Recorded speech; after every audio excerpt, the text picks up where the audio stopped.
G'day YouTube, Warbles on a lot here. Welcome to washing day. So we take the tray and together with the shit pot stirring stick and a stone strategically placed for drainage. And then moving and assembling the repurposed ridge guttering, i.e.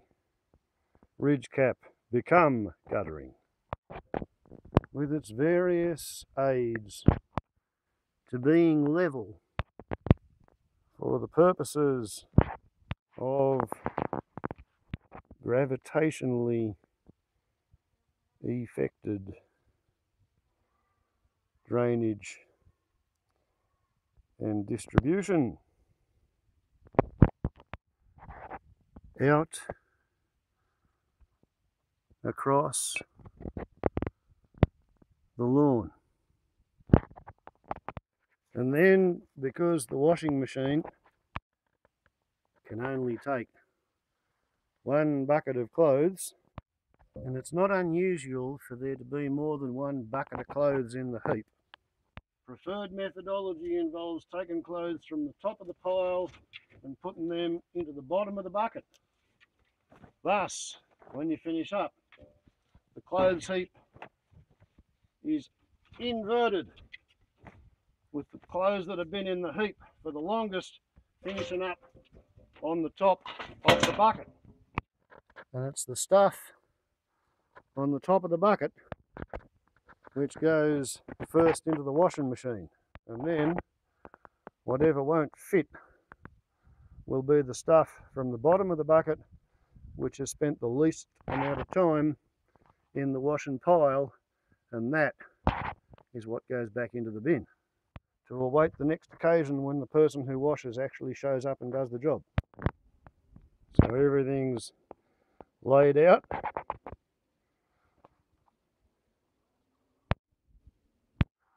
And here's where the exercise comes in, and of course they do say that walking barefoot on uneven ground is good for both cardiac health, because it gets your calf pumps going, and it's good for your orthopedic health too if you've got crook feet.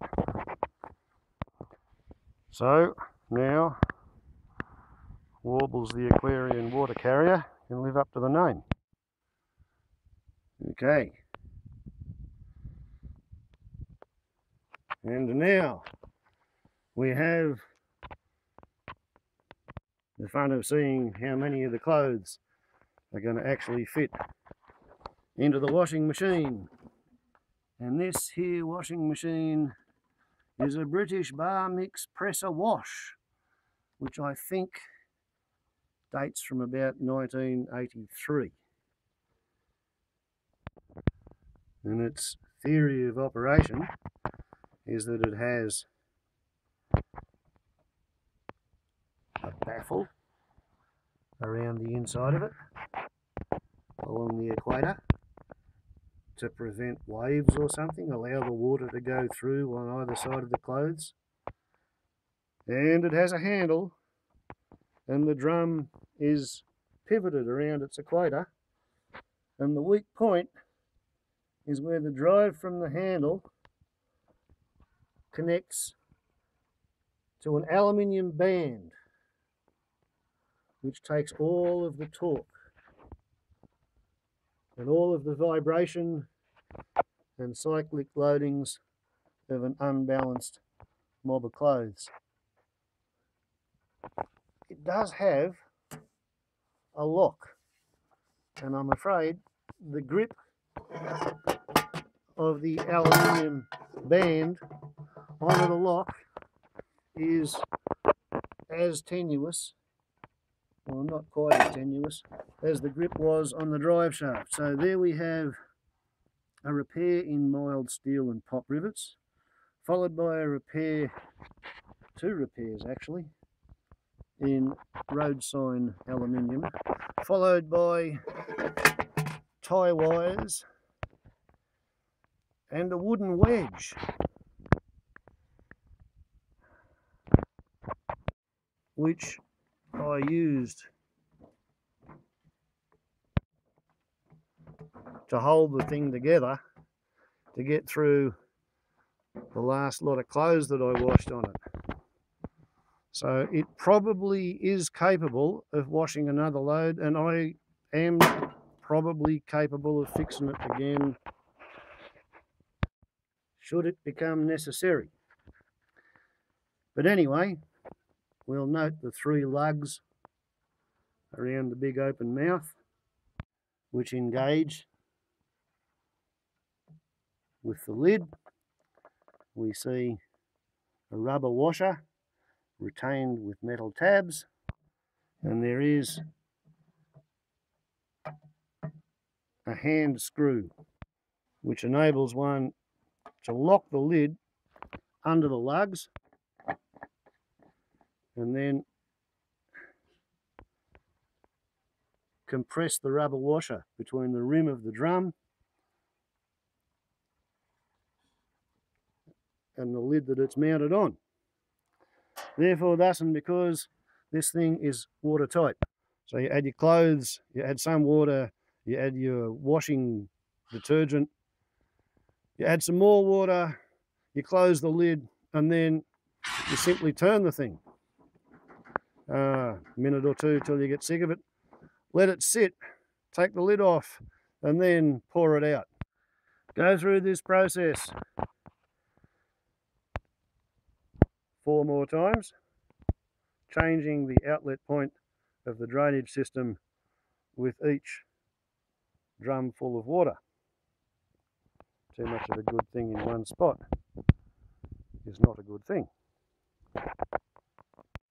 And after, shall we say, 50 litres have gone through this system, then you can start pulling the clothes out of the drum, wringing the wash water out of them, pouring the water out of the drum, and then putting the wrung out clothes back in with more fresh water. And it takes 120 litres of water to wash an actual bucket of clothes. And the overflow from the bottom of the bucket will go back to wait at the bottom of the clothes bin.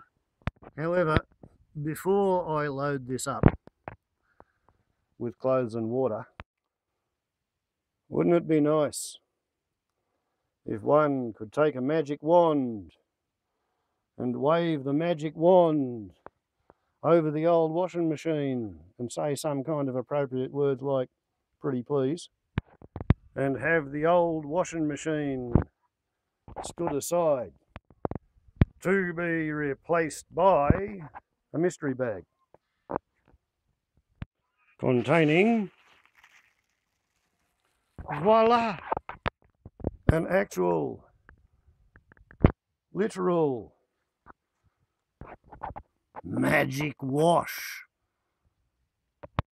by Wild Country with an all plastic drum,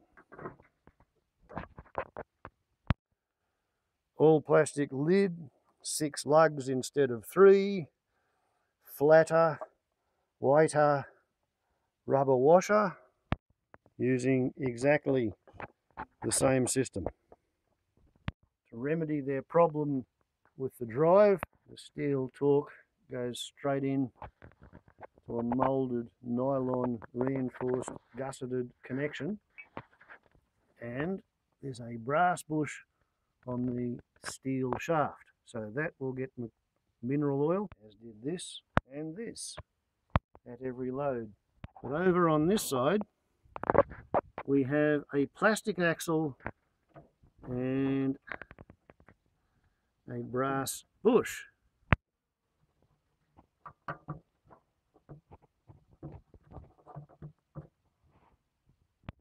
And whereas mineral oil is good for metal on metal bearings, plastic is solidified crude oil. So mineral oil actually soaks into plastic and it would swell the plastic axle. Therefore, I'm going to use a vegetable oil, specifically olive oil, on that bearing. The new handle is plastic and it has a great big wide roller bearing equipped knob on it, which is a vast improvement over that thing. Another improvement, whereas this thing is constantly falling off under use if you're not looking at it and paying attention, providing a suitable side load to keep it connected. Newbie has a safety clip. And whereas this, the only way to get the water out was to invert the tub, which is how the under tray drainage system initially evolved. Down there in the white on white field, what you're seeing is the water outlet,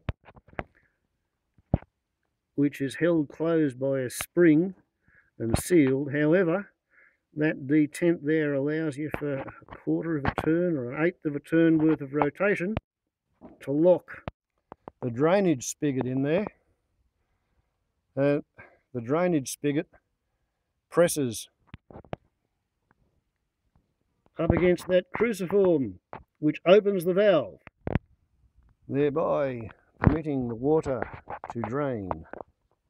However, apart from the moulded gusset down there, there is not a lot of triangulation in there. And the angle of the dangle of the shitpot stirring stick means that there's a fair degree of side load onto that system. So therefore the stone chock and the wooden wedge must perforce be removed in order to obtain a flat and level surface for the magic wash to perform upon, which in turn requires relatively careful positioning in order to obtain clearance for one's right arm to be doing the job. Here's another critical thing. This whole thing at least has a lock to hold the drum upright so that you can load the clothes in and then pour the water in, and when the water sits on top of the clothes, which are all loaded at the bottom, and water weighs a lot more than dry clothes do, so the whole thing becomes top heavy. It is the lock which stops it from turning upside down and spilling your water. Therefore, thus, and because I have been compelled to add this extremely high-tech tension operated vertical orientation stability device, because if you haven't got something like this bit of string in order to hold that thing together, even when empty, it won't sit upright. When tying it, the first pass is locked in place by the geometry so as to A, maintain tension, and B, be really easy to release. So here's the procedure. After loading it, there's not actually that much left in the bucket to go back into the clothes bin for next time. So now you can use two hands on the bucket while pouring water into the drum and not have the bloody thing turn upside down and spill it all over your feet. So that's an improvement. Then add in a bit of greenie friendly clothes wash and soap, because you're not supposed to put that on dry clothes. So we've got 10 litres in there. We can now give it about another 5 litres.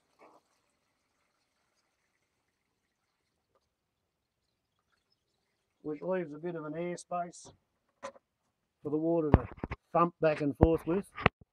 For a better seal, you pre-moisten this little rubber ring, and after putting the lid on and releasing the string,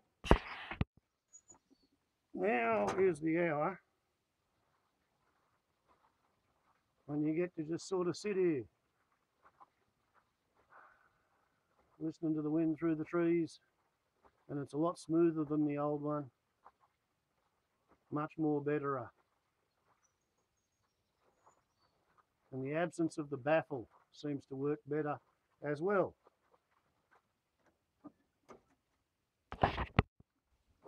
Ergonomically, it's actually easier to put your hand that way on the knob. So after a couple of minutes, one fits the extension pipe and it automatically starts it flowing until the vacuum is broken. Thus, ciao.